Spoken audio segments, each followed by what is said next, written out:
ഞാനുണ്ട് ഇവിടെ ചോദിക്കാൻ ഇന്ന് വീണ്ടും ശാസ്താംകോട്ടയിലാണ്, കൊല്ലം ജില്ലയിലെ ശാസ്താംകോട്ടയിൽ.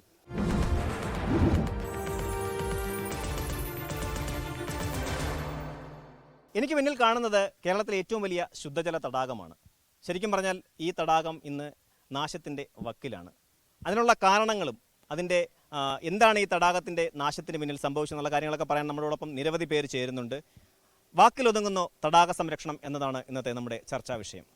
എനിക്കൊപ്പം നിരവധി പേര് ചേരുന്നുണ്ട്. ഞാൻ ആദ്യമായി ഈ തടാക സംരക്ഷണ സമിതി കൺവീനർ ഹരി കുരിശ്ശേരി, അങ്ങൊരു മാധ്യമ പ്രവർത്തകനാണ്. വർഷങ്ങളായി ഈ തടാകത്തിന് സംഭവിക്കുന്നത് എന്താണെന്ന് നേരിട്ട് കണ്ട് ബോധ്യമുള്ള ഒരാളാണ്. ഒരു മാധ്യമ പ്രവർത്തകൻ എന്ന നിലയ്ക്ക് ഈ തടാക സംരക്ഷണ സമിതി കൺവീനർ എന്ന നിലയ്ക്കും അങ്ങ് എന്ത് തരം ഇടപെടലുകളാണ് ഇപ്പോൾ നടത്തിക്കൊണ്ടിരിക്കുന്നത്? നേരത്തെ 1997 തടാക സംരക്ഷണ സമിതി നിലവിൽ വന്നത്. അതെന്ന് പറഞ്ഞാൽ തടാകം വറ്റും എന്നുള്ള ഒരു ബോധ്യം ആളുകൾക്ക് ഉണ്ടായിരുന്നത് അന്നാണ്. അന്ന് ഇവിടെ മാധ്യമപ്രവർത്തകനാണ്. അന്ന് മാധ്യമപ്രവർത്തകർ പലയിടത്തുനിന്നും വന്നു, ഈ വിവരങ്ങൾ അന്വേഷിച്ചു, സയൻറ്റിസ്റ്റുകൾ വന്നു. അപ്പോഴാണ് തടാകം വറ്റും എന്നുള്ള ആദ്യമായൊരു ബോധം 1997 വരുന്നത്. കമ്പുകൾ തെളിയുകയും അങ്ങനെ തടാകത്തിൻ്റെ പലയിടത്തും തുരുത്തുകൾ രൂപപ്പെടുകയൊക്കെ ചെയ്തു. ഇത് പിന്നീട് ഇടവിട്ട് ഒരു 2-3 വർഷം ഗ്യാപ്പിൽ, ചില വർഷം നല്ല മഴയുണ്ടെങ്കിൽ അങ്ങനെ വരില്ല, പിന്നീട് ഇതിങ്ങനെ വരും. അതിനെ തുടർന്ന് പടിഞ്ഞാറേക്കല്ലട, ഇതിന് തൊട്ടടുത്ത സ്ഥലമായ പടിഞ്ഞാറേക്കല്ലയിൽ വലിയ തോതിലുള്ള ഖനനം നടന്നു. പടിഞ്ഞാറേക്കല്ലടയും ചേലൂർ പുഞ്ചയിലും ഒക്കെ ഖനനം നടക്കുമ്പോൾ അതുകൊണ്ടാണെന്ന് ശാസ്ത്രജ്ഞർ പറയുന്നു. നമ്മളും അങ്ങനെ തന്നെ പരിസ്ഥിതി പ്രവർത്തകർ അതിനെ തുടർന്ന് അങ്ങനെ വിശ്വസിക്കുന്നു. തടാകം അസാധാരണമാംവിധം താഴ്ന്ന വർഷങ്ങൾ പിന്നീടുണ്ടായി. 2013 അത് വലിയ ഭീകരമായ രീതിയിൽ 2010-ലും 2013-ലും ഒക്കെ താന്നു. 2010 അന്നത്തെ ഇടതുപക്ഷ സർക്കാർ ഇരിക്കുമ്പോൾ അന്നത്തെ ജലവിഭവ വകുപ്പ് മന്ത്രി എൻ കെ പ്രേമേന്ദ്രൻ, അന്നിവിടെ വലിയ സമരങ്ങൾ നടന്നു. എൻ കെ പ്രേമേന്ദ്രൻ അന്ന് മുൻകൈ എടുത്തിട്ട് ഇവിടെ തടാകത്തിൻ്റെ വിഷയങ്ങൾ പഠിക്കാനായിട്ടൊരു വലിയ CWRDMൻ്റെ നേതൃത്വത്തിൽ ഒരു വലിയ സംഘത്തെ തന്നെ നിയോഗിക്കുകയും അവരിവിടെ വന്ന് വലിയ പഠനം നടത്തി. അതിനു മുമ്പ് പഠനം വാട്ടർ അതോറിറ്റി നേരിട്ട് സിസിനെ കൊണ്ടൊക്കെ പഠനം നടത്തിച്ചതാണ്. അത് കാരണങ്ങൾ, അന്ന് ഏകദേശ കാരണങ്ങളും മണ്ണൊലിപ്പിനെ പറ്റിയൊക്കെ പറഞ്ഞിട്ടുണ്ടായിരുന്നു. പക്ഷേ ഈ 2010 നടത്തിയ പഠനത്തിലാണ് ഈ വലിയൊരു സംഘം ആൾക്കാരിവിടെ വരികയും വിദഗ്ധരാണ്. അവരിവിടുത്തെ പരിസ്ഥിതി പ്രവർത്തകരും ഇവിടെ പൊതുരംഗത്ത് നിൽക്കുന്നവരും നിരന്തരം ഈ വിഷയങ്ങൾ കൈകാര്യം ചെയ്യുന്നവരും സാധാരണ നാട്ടുകാരായിട്ടുള്ള ആൾക്കാരും തീരത്തുള്ളവരും ഒക്കെ ആയിട്ട് സംസാരിച്ചിട്ട് ഇതിൻ്റെ എന്തുകൊണ്ട് ഇത് സംഭവിക്കുന്നു എന്നുള്ളതിനെപ്പറ്റി ഒരു ഏകദേശ രൂപം ഉണ്ടാക്കി. അപ്പോൾ അവർ ഈ ഖനനത്തെ പറ്റിയൊക്കെ അതിൽ പരാമർശിക്കുകയും അതൊരു വർഷം എടുത്തിട്ട് 2013 ആയപ്പോഴത്തേന് MAP എന്ന് പറയുന്ന മാനേജ്മെൻറ്റ് ആക്ഷൻ പ്ലാൻ എന്ന് പറയുന്ന ഒരു വലിയ രജിസ്റ്റർ അവരുണ്ടാക്കി.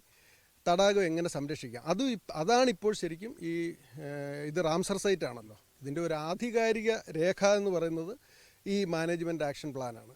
അപ്പോൾ ഈ മാനേജ്മെൻറ്റ് ആക്ഷൻ പ്ലാൻ ഇപ്പോഴും യഥാർത്ഥത്തിൽ ഇത് ഞങ്ങൾ ഈ അടുത്ത സമയത്ത് ഇതിന് പരാമർശിച്ചിരുന്നു, ഇത് നിങ്ങൾ അട്ടത്ത് വെച്ചിട്ട് വീണ്ടും സംരക്ഷണത്തിന് ഇറങ്ങിയിരിക്കുകയാണോ എന്ന്. അപ്പോൾ പറഞ്ഞാൽ അതല്ല, ഞങ്ങൾ അതിനെ ബേസ് ചെയ്ത് അത് അപ്ഡേറ്റ് ചെയ്തിട്ടാണ് ഇനിയിപ്പോൾ വരുന്നതെന്നാണ് പറയുന്നത്. പക്ഷേ ഇപ്പോൾ നമുക്ക് പറയാനുള്ളത്, ഇതെല്ലാം ഇങ്ങനെ നടക്കുമ്പോഴും തടാക സംരക്ഷണത്തിന് പ്രത്യേകിച്ച് കാര്യങ്ങൾ ഒന്നും, പ്രത്യേകിച്ച് ആക്ഷനിലേക്ക് ഒന്നും വരുന്നില്ല. നമ്മുടെ കായൽ കൂട്ടായ്മയുടെ പ്രതിനിധി എന്ന നിലയ്ക്ക് ഈ കായലിൻ്റെ ചൂഷണം എത്ര ഭീകരമാണ്? കേരളത്തിലെ ഏറ്റവും വലിയ ശുദ്ധജല തടാകം എന്ന് നമ്മൾ അവകാശപ്പെടുന്ന ഈ തടാകം ഇന്നിപ്പോൾ നേരത്തെ സൂചിപ്പിച്ചതുപോലെ വലിയ ഒരു നാശത്തിൻ്റെ വക്കിലേക്കാണ്. അപ്പോൾ ഇതിന് മതിയായ സംരക്ഷണ പ്രവർത്തനങ്ങൾ ഇല്ല എന്നുള്ളതാണ്. ഇപ്പോൾ തന്നെ ഈ കടുത്ത വേനലിൽ തടാകം ഏകദേശം അതിൻ്റെ ജലസമൃദ്ധി മൈനസിലേക്ക്, ഓരോ ദിവസവും 1 മീറ്റർ വീതം മൈനസിലേക്ക് പോവുകയാണ്. അപ്പോൾ ഈ തടാക സംരക്ഷണത്തിന് വേണ്ടി നിരവധി സമരങ്ങളും സത്യാഗ്രഹങ്ങളും ഒക്കെ നടന്നിട്ടുണ്ട്.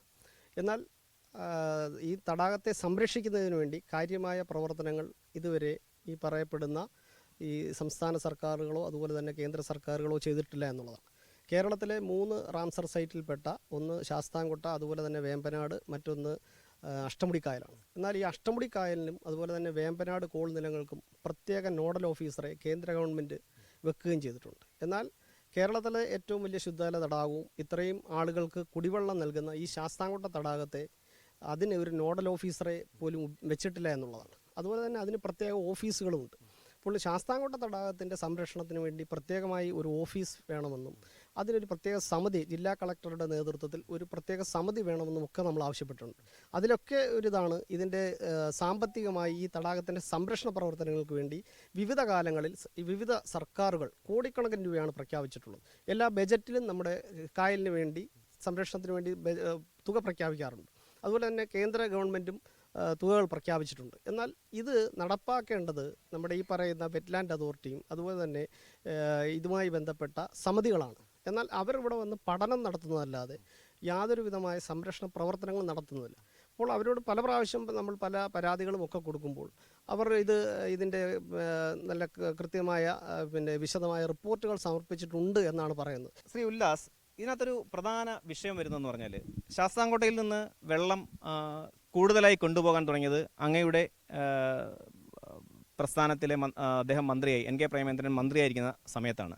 അന്നാണ് ചവറ കുടിവെള്ള പദ്ധതിയും അതുപോലുള്ള പന്മന കുടിവെള്ള പദ്ധതികളുമൊക്കെ രൂപം കൊടുക്കുന്നത്. അതുവരെ കൊല്ലത്തേക്ക് കൊണ്ടുപോകുന്ന വെള്ളത്തിൻ്റെ അളവിൽ നിന്നും ഇരട്ടിയോളമാണ് പിന്നീട് ശാസ്താംകോട്ട കായലിൽ നിന്ന് കൊണ്ടുപോകുന്നത്. എന്താണ് ഈ ഒരു വിഷയത്തിൽ ശാസ്താംകോട്ട തടാകത്തിൻ്റെ ഈ സംരക്ഷണം വാക്കുകളിൽ ഒതുങ്ങിപ്പോയത് എന്താണ്? ചവറ പന്മന പഞ്ചായത്തുകളുടെ പ്രത്യേകത നമുക്കറിയാം. KMML പ്രവർത്തിക്കുന്ന ഒരു മേഖലയാണ്. പാരിസ്ഥിതികമായി ശുദ്ധജല ലഭ്യത ഇല്ലാത്തൊരു പ്രദേശമാണ്. അതവിടെ നിൽക്കട്ടെ. അപ്പോൾ സ്വാഭാവികമായും സമീപ നീരുറവകളെ ആശ്രയിച്ചായിരിക്കും അത്തരം പ്രദേശങ്ങളിൽ ജലം കണ്ടെത്തേണ്ടത്. ഇവിടെ PSCയിൽ ചോദ്യങ്ങൾ വരുമായിരുന്നു, കേരളത്തിലെ ഏറ്റവും വലിയ ശുദ്ധജല തടാകം ഏത് എന്നുള്ളത്. എന്നാൽ എനിക്ക് വിപരീതമായ ഒരു അഭിപ്രായം പറയാനുള്ളൂ. കേരളത്തിലെ ഏറ്റവും ജലചൂഷണം നേരിടുന്ന ഏറ്റവും വലിയ തടാകം ഏത് എന്ന ചോദ്യത്തിൻ്റെ ഉത്തരമായി ശാസ്താംകോട്ട മാറുകയാണ്. ഇവിടെ എല്ലാവരും സൂചിപ്പിച്ചതുപോലെ റംസാർ സൈറ്റിൻ്റെ പരിഗണന കിട്ടുന്നില്ല. ഇവിടെ സൂചിപ്പിച്ചതുപോലെ വേമ്പനാട് കായലിനും അഷ്ടമുടി കായലിനും ഒരു നോഡൽ ഓഫീസറെ വെച്ചു. എന്തുകൊണ്ട് ശാസ്താംകോട്ടയ്ക്ക് ഒരു നോഡൽ ഓഫീസറെ ചോദിച്ചു വാങ്ങാൻ കഴിയുന്നില്ല? ഇതിനെ രാഷ്ട്രീയവൽക്കരിക്കുകയല്ല, യാഥാർത്ഥ്യമാണ്. ഒരു ജനപ്രതിനിധി എന്നുള്ള നിലയ്ക്ക് ശാസ്താംകോട്ട ബ്ലോക്ക് പഞ്ചായത്തിൻ്റെ പ്രസിഡന്റാണ്. ഇവർ പലരും പറഞ്ഞ കാര്യങ്ങൾ അങ്ങ് കേട്ടുവാണല്ലോ. എന്തുകൊണ്ടാണ് ശാസ്താംകോട്ട കായലിന് മാത്രം ഒരു നോഡൽ ഓഫീസർ വരാത്തതെന്ന് അങ്ങ് വിചാരിക്കുന്നു? ഇതെന്തുകൊണ്ടാണ് എന്ന് ചോദിച്ചാൽ എനിക്കതിന് ഉത്തരം പറയാൻ കഴിയില്ല. ബന്ധപ്പെട്ട ഇവരുടെ ഇടപെടലിൻ്റെ ഭാഗമായി ഇതിനകം വരേണ്ടതാണ്. എന്നാൽ അതിനുള്ള പരിശ്രമം ഇനി നമുക്ക് തുടർന്ന് അത് വയ്ക്കുന്നതിന് വേണ്ട ഏർപ്പാടുകൾ ബ്ലോക്ക് പഞ്ചായത്തിൻ്റെ ഭാഗത്തു നിന്നുണ്ടാവും. ബന്ധപ്പെട്ട ഈ കായൽ സംരക്ഷണ സമിതി, ഇവിടുത്തെ രാഷ്ട്രീയ പാർട്ടികൾ, ഇവിടുത്തെ പൊതുസമൂഹം എല്ലാം കൂടി ചേർന്ന് ഇടപെടൽ നടത്തി അത് നോഡൽ ഓഫീസറെ വയ്ക്കുക എന്നുള്ളതാണ്. അല്ല എന്തുകൊണ്ട് വെച്ചില്ല എന്ന ചോദ്യം വലിയ പ്രസക്തിയില്ല. തീർച്ചയായിട്ടും അങ്ങ് ഇവിടെ ഇവിടുത്തെ മുൻ പഞ്ചായത്ത് പ്രസിഡൻ്റായിരുന്നു. എനിക്കൊക്കെ ഓർമ്മയുള്ള കാലത്ത് അവിടം വരെ വെള്ളമുണ്ടായിരുന്നു. നമ്മൾ ഈ നിൽക്കുന്ന സ്ഥലമെല്ലാം നല്ല ആഴത്തിൽ വെള്ളമുള്ള സ്ഥലമായിരുന്നു. എന്നാൽ ഈ ഒരു കഴിഞ്ഞ 4 നൂറ്റാണ്ട് കാലത്തോളം വെച്ച് നോക്കിക്കഴിഞ്ഞാൽ നമ്മുടെ ശാസ്താംകോട്ട കായലിൻ്റെ വെള്ളം അങ്ങ് ഉള്ളിലേക്ക് പോയി കഴിഞ്ഞു. ഇനിയിപ്പോൾ നമുക്ക് ഏകദേശം കര നമുക്ക് നടന്നു കയറത്തക്ക രീതിയിൽ ഒരു പക്ഷേ കര കണ്ടേക്കാം. എന്ത് നടപടിയാണ് ഈ കാലയളവിൽ അങ്ങ് പ്രസിഡൻ്റായിരുന്ന സമയത്തും അതിനുശേഷം വരുന്ന പഞ്ചായത്ത് ഭരണസമിതികളും എടുത്തിട്ടുള്ളത്? ഏത് സ്രോതസ്സായാലും അതിൽ നിന്ന് നമുക്ക് ചൂഷണം ചെയ്യാവുന്നതിനപ്പുറത്തോട്ട് പോയി ചൂഷണം നടത്തി കഴിഞ്ഞാൽ അത് സ്വാഭാവികം തകർച്ചയിലേക്ക് പോകും. ഇവിടെയും സംഭവിച്ചത് അതാണ്. അപ്പോൾ അതിന് ബദലായി പദ്ധതി കൊണ്ടുവന്നു. സ്വാഭാവികമായിട്ട് ഏത് ഗവൺമെൻറ് എന്നുള്ളതല്ല, പദ്ധതി കൊണ്ടുവന്നു. പക്ഷേ അത് പ്രായോഗികം നടപ്പാക്കാൻ പറ്റിയില്ല. അടുത്ത പദ്ധതി ആരംഭിച്ച് അതുപോലെ സൂചിപ്പിച്ചതുപോലെ ചെറിയ ചില തടസ്സങ്ങൾ ഞാൻ മനസ്സിലാക്കിയത് 2-3 മാസങ്ങൾക്കകം അത് പൂർണ്ണതയിലെത്തും എന്നുള്ളതാണ്. ആ പദ്ധതി നടപ്പാകുന്നതോടുകൂടി ഇന്ന് നടന്നുകൊണ്ടിരിക്കുന്ന ചൂഷണത്തിന് വലിയൊരളവ് വരെ പരിഹാരം കാണും. അതാണ് അതിനെ സംബന്ധിച്ച് എനിക്ക് പറയാനുള്ളത്. പിന്നെ സംരക്ഷണം എന്നിട്ട് പഞ്ചായത്ത് എന്ന തരത്തിൽ തീരപ്രദേശത്ത് വൃക്ഷത്തെ നട്ടുപിടിപ്പിക്കാൻ, അത് നട്ടുപിടിപ്പിച്ച ആ തൈ വെള്ളമൊഴിച്ച് വളർത്തിയെടുക്കാൻ, അത്തരത്തിൽ പരിസ്ഥിതി സംബന്ധമായ കായൽ സംരക്ഷണത്തിന് ഒരുപാട് പ്രവർത്തനങ്ങൾ പഞ്ചായത്ത് നടത്തിയിട്ടുണ്ട്. തടാക സംരക്ഷണ സമിതി കൺവീനറിലേക്ക് ഞാൻ വീണ്ടും എത്തുന്നൊരു കാരണം, അങ്ങൊരിക്കൽ ഒരു ഫേസ്ബുക്ക് പോസ്റ്റ് ഇട്ടിരുന്നു. അരാൾ തടാകം നമുക്കറിയാം, ലോകത്തിൽ വറ്റി വരണ്ടു പോയ ഒരു തടാകമാണ് അരാൾ തടാകം. ഒരിക്കൽ അങ്ങ് ഈ ശാസ്താംകോട്ട കായലിനെ അരാൾ തടാകമായി, അരാൾ സീയുമായി അങ്ങ് ബന്ധപ്പെടുത്തി സംസാരിച്ചിരുന്നു. കാരണം ഇനി ഒരു കാലഘട്ടത്തിൽ നമ്മുടെ അടുത്ത തലമുറയ്ക്ക് ഇതുവഴി നടന്ന് അക്കരെ പടിഞ്ഞാറക്കല്ലട ചെല്ലാമെന്ന ഒരവസ്ഥയിലേക്ക് എത്തും. ശരിക്കും ആ അവസ്ഥയിലേക്ക് നമ്മുടെ തടാകം എത്തും? തടാകങ്ങളെ സംബന്ധിച്ചുള്ള പഠനം പറഞ്ഞ് ഏത് തടാകത്തിനും ഒരു അന്ത്യം ഉണ്ടെന്നുള്ളതാണ് കാര്യം. തടാകങ്ങളുടെ ഒരു പ്രത്യേകതയാണ്. അതിപ്പോൾ ശാസ്താംകോട്ട തടാകത്തിൻ്റെ ഏറ്റവും വലിയ പ്രത്യേകത അതാണ്, അതിന് വേറെ ഒരു ജലസ്രോതസ്സുമായിട്ടും ബന്ധമില്ല എന്നുള്ളതാണ്. അപ്പോൾ അതിനെ ആ ബന്ധമില്ലാതെ സംരക്ഷിക്കുന്നതിലാണ് നമ്മുടെ നാട്ടുകാരുടെ അല്ലെങ്കിൽ അതിനെ സംരക്ഷിക്കുന്നവരുടെ മിടുക്ക് എന്ന് പറയുന്നത്. എത്ര നാൾ അത് മുന്നോട്ട് കൊണ്ടുപോകുന്നുള്ളത്. ജല അതോറിറ്റി വളരെ നെഗറ്റീവായൊരു തീരുമാനം എന്ന് വെച്ചാൽ പരമാവധി ചൂഷണം ചെയ്യാം. നമുക്ക് ഇപ്പോൾ എൻ്റെ കിണറ്റിൽ വെള്ളമുണ്ട്, വേനലായാൽ എനിക്ക് ചിലപ്പം നമുക്ക് എൻ്റെ വീട്ടിലോ അയൽക്കാരനും കൂടെ ആവശ്യത്തിന് കാണും, ചിലപ്പോൾ അതിൻ്റെ അപ്പുറത്താളിനും കാണും. പക്ഷെ നാട്ടുകാർ മുഴുവൻ, ഒരു പഞ്ചായത്തിലെ ആളുകൾ മുഴുവൻ എൻ്റെ കിണറ്റിൽ നിന്ന് വെള്ളം എടുക്കുക എന്നുള്ള രീതിയിലേക്ക് വരരുത്. തീർച്ചയായിട്ടും ഇത് നമ്മുടെ പടിഞ്ഞാറേ കല്ലടയിലെ മണലൂറ്റും അതുപോലെ മണ്ണെടുപ്പും മണലൂറ്റും നമ്മുടെ തടാകത്തിൻ്റെ ഈ ഒരു നാശത്തിന് കാരണമായതായി പറഞ്ഞു കേട്ടിട്ടുണ്ട്. ശരിക്കും ഒരു ജനപ്രതിനിധി എന്നുള്ള നിലയ്ക്ക് അത്തരം നീക്കങ്ങൾ ഈ പഞ്ചായത്തിന് ഇല്ലെങ്കിൽ നമ്മുടെ ഈ കായലിന് സമീപം നടക്കുന്ന അത്തരം നിർമ്മാണ പ്രവൃത്തികൾ, അനധികൃത ചൂഷണങ്ങൾ, അത് ഒഴിവാക്കപ്പെടേണ്ടതല്ലേ? തീർച്ചയായും. ഏതാണ് അധികൃതമായിട്ടുള്ളത്, ഏതാണ് അനധികൃതമായിട്ടുള്ളത്, നമ്മുടെ പുതിയ തലമുറയ്ക്ക് കാഴ്ചപ്പാടുകൾ മാറുന്നുണ്ട്. ശാസ്താംകോട്ട തടാകം, നേരത്തെ ഇവിടെ റാംസർ സൈറ്റിൽപ്പെട്ട അഷ്ടമുടി കായലിനെയും വെമ്പനാട്ട് കായലിനെ പറ്റിയൊക്കെ സംസാരിച്ചു. അതിനോടൊപ്പം തന്നെ ഉള്ളതാണ് ശാസ്താംകോട്ട കായൽ. ശാസ്താംകോട്ട കായലിനെ സംബന്ധിച്ചിടത്തോളം ശാസ്താംകോട്ട കായലിനെ അതിന് വ്യത്യസ്തമാക്കുന്നത് എന്താണ്? കുടിവെള്ളമാണ്. ഈ കുടിവെള്ളത്തെ എങ്ങനെ നമ്മൾ സംരക്ഷിക്കപ്പെടണം, അതിനൊരു റീസൺ ഉണ്ടാവണം, അതിനൊരു പ്രോജക്റ്റ് ഉണ്ടാകണം. ഇവിടെ ഈ കായലിന് എന്താ പ്രത്യേകത? കോവാവറസ് വൈറസുകൾ ഈ ശാസ്താംകോട്ട തടാകത്തിലെ ഈ നീരുറവയെ ഇപ്പോഴും ശുദ്ധമായി നിലനിർത്തുക എന്നുള്ളതാണ് ശാസ്ത്രീയമായ പഠനം. അത് ഈ ചെളിക്കകത്തുണ്ട് എന്ന് പറയപ്പെടുന്ന ഒരു സംവിധാനത്തെ പറ്റിയുണ്ട്, അത് പറയപ്പെടുന്നുണ്ട്. അതുപോലെ തന്നെ ഈ കുടിവെള്ളം നേരിട്ട് നമുക്ക് കുടിക്കാമെന്ന് പറയപ്പെടുന്നുണ്ട്. അപ്പോൾ ഇതിനു വേണ്ടിയിട്ടുള്ള പ്രക്രിയകൾ പലപ്പോഴും ജില്ലാ പഞ്ചായത്തിലെ 2010-15 കാലഘട്ടത്തിൽ ഇവിടെ ഒരു പ്രോജക്റ്റ് നടപ്പിലാക്കി. കുന്നുകൾ JCB നിർമ്മാണ പ്രവർത്തനത്തിലൂടെ തട്ടുകളാക്കി അത് മരങ്ങൾ വെച്ച് പിടിപ്പിക്കുന്നത്.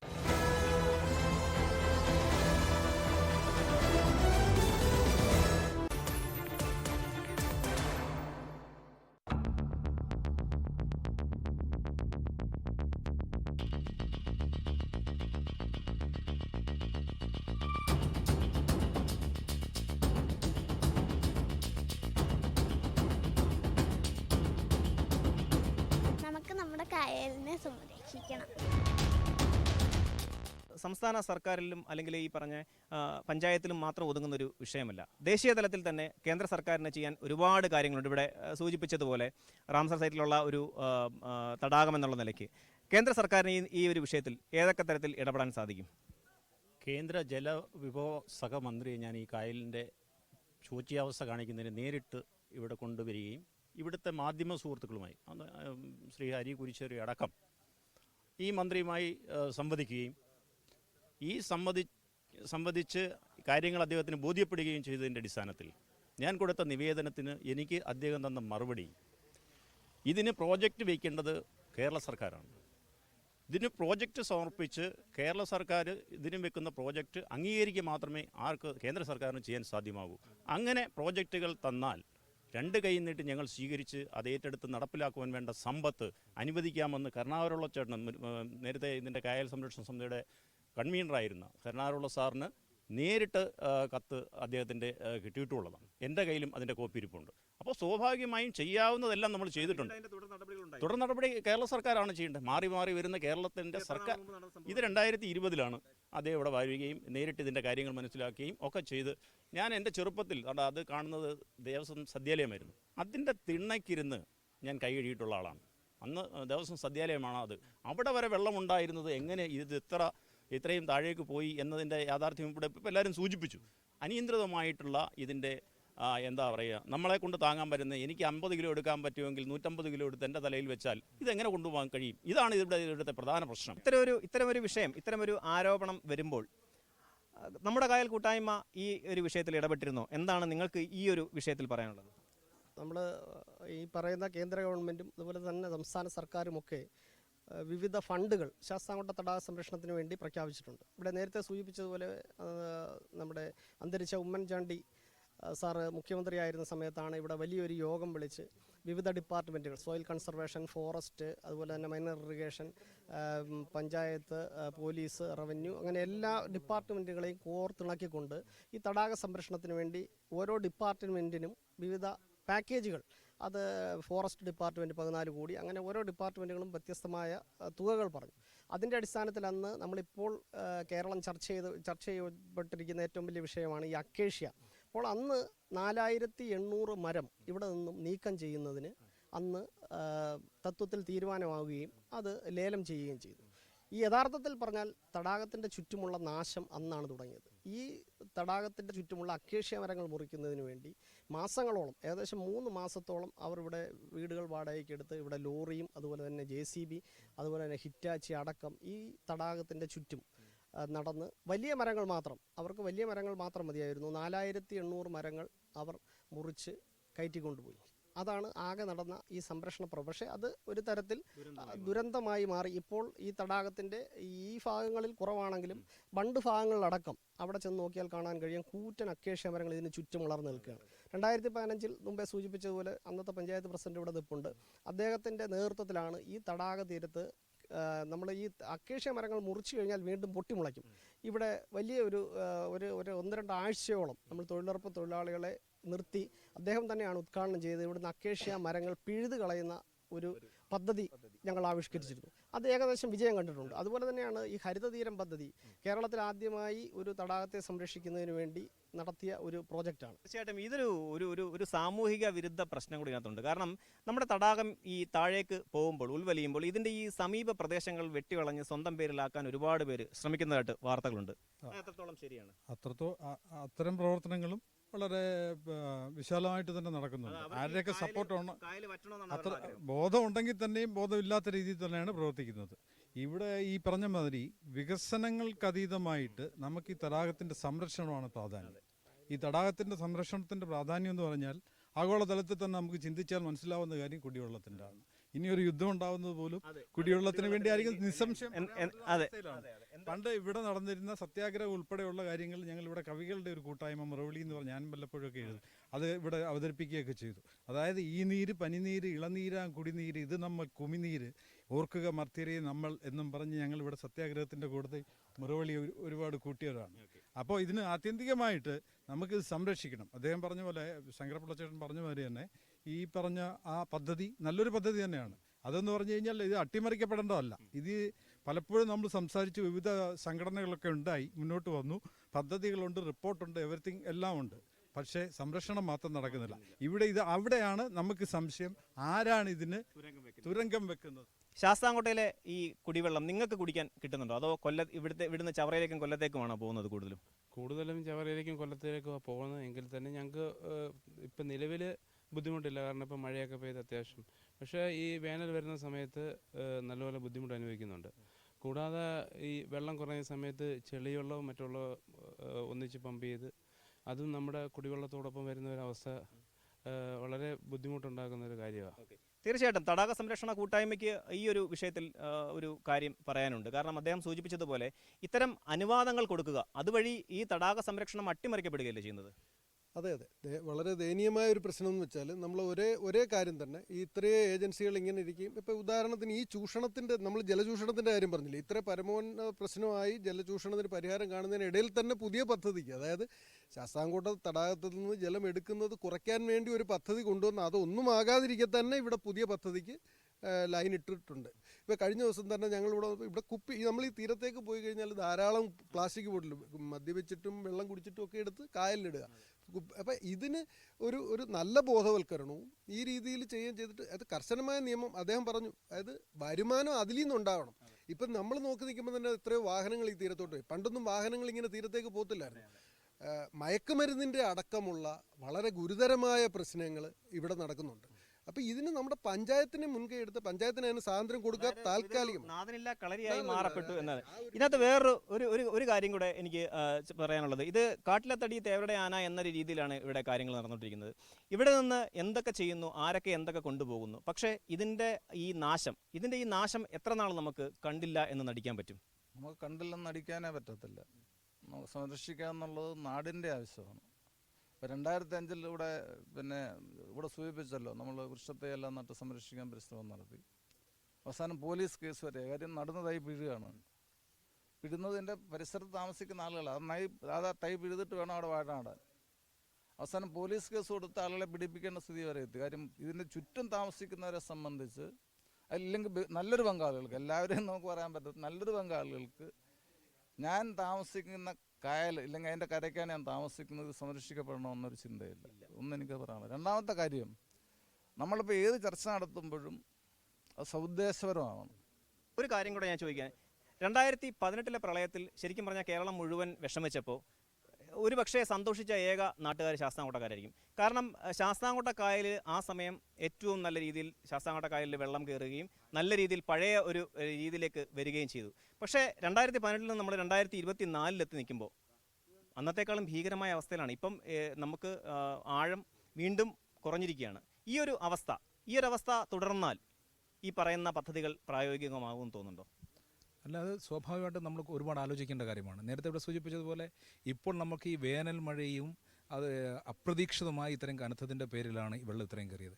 ഒരു 4 ദിവസം മുമ്പ് മഴയ്ക്ക് മുമ്പ് വന്നിരുന്നുവെങ്കിൽ തീർച്ചയായും നമ്മൾ ഈ കായൽ ഇപ്പോൾ വെള്ളം കിടക്കുന്നതിൽ നിന്നും ഏകദേശം 10 മീറ്റർ അകത്തേക്ക് പോകണമായിരുന്നു. അപ്പോൾ ജലചൂഷണത്തിൻ്റെ ഒരു പ്രശ്നമാണ് പ്രധാനമായിട്ടുള്ളത്. ആ ജലചൂഷണത്തിൻ്റെ ഞാങ്കടവ് പദ്ധതിയുടെ പ്രായോഗിക തലത്തിലേക്ക് എത്രയും പെട്ടെന്ന് അത് ആവിഷ്കരിക്കുക എന്നുള്ളതാണ് ഏറ്റവും വലിയ മാർഗം. ഈ നമ്മൾ ഈ പറയുന്നത് പോലെ നമ്മുടെ ഈ ഒരു അടുത്ത തലമുറ വരുമ്പോൾ ഇവിടെ ഈ ഒരു ശാസ്താംകോട്ടയിൽ ഒരു തടാകം ഉണ്ടായിരുന്നു എന്നല്ല അവർ ഓർക്കേണ്ടത്. ഞങ്ങൾക്കായി ഞങ്ങളുടെ മുൻ തലമുറ ഇവിടെ ഒരു തടാകം ഞങ്ങൾക്കായി സംരക്ഷിച്ചു വെച്ചു എന്നാണ് അവർ പറയേണ്ടത്. അവർക്കായി നമുക്ക് കാത്തുവെക്കാൻ കഴിയുന്നത് ഇത് മാത്രമാണ്. കാരണം ഇവിടെ പലരും പറഞ്ഞു വരും കാലം യുദ്ധമുണ്ടാകുന്നത് വെള്ളത്തിന് വേണ്ടിയായിരിക്കും. ആ വെള്ളത്തിന് വേണ്ടിയുള്ള യുദ്ധം അവരുണ്ടാക്കാതിരിക്കാൻ നമുക്ക് ഈ തടാകം സംരക്ഷിക്കേണ്ടതുണ്ട്. ഈ തടാക സംരക്ഷണ സമിതിയും അതുപോലെ നമ്മുടെ കായൽ കൂട്ടായ്മയും അതുപോലെ മറ്റ് നമ്മുടെ ജനപ്രതിനിധികളും എല്ലാം ശ്രമിക്കുന്നതിനൊപ്പം നമ്മളും ചേരുകയാണ്. ഈ കായലിൻ്റെ സംരക്ഷണം നമ്മളും ഏറ്റെടുക്കുകയാണ്. ഇനിയുള്ള മുന്നോട്ടുള്ള യാത്രയിൽ ഇവർക്കൊപ്പം നമ്മളും ഉണ്ടാകുമെന്ന് പറഞ്ഞുകൊണ്ട് മറ്റൊരു വിഷയമായി നമുക്ക് അടുത്ത ദിവസം കാണാം. നന്ദി.